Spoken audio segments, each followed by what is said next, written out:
I'm going to show you how to do an increase in a very specific circumstance. In this case, there is a slip-stitched selvage, and stitches have been picked up in it by purling them up. In other words, the needle tip was inserted from back to front, yarn was grabbed, and yarn was pulled from front to back, which is the opposite of the way these things are usually done. This is the method Joan Schrouder uses in her class, Set-In Sleeves Simplified.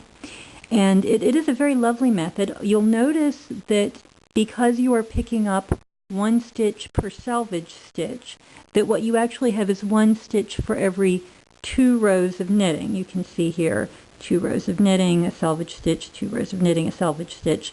This is really fabulous if you're doing garter stitch, but not such a good thing if you're doing stockinette stitch. And Joan tells you as much. She tells you that on your first row coming back, you're going to need to increase back up to the proper number of stitches or your sleeves will be too tight.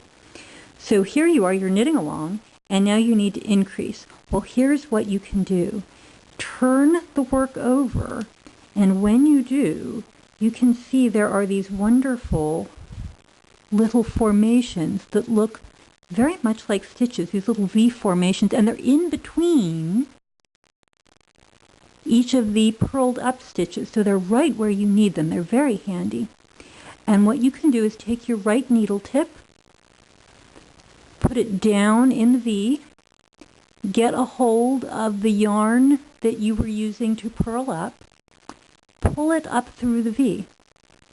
Now get your left needle tip to come around and just tuck it in there and bring your yarn around. You're knitting it through the back of the loop. You've done that before.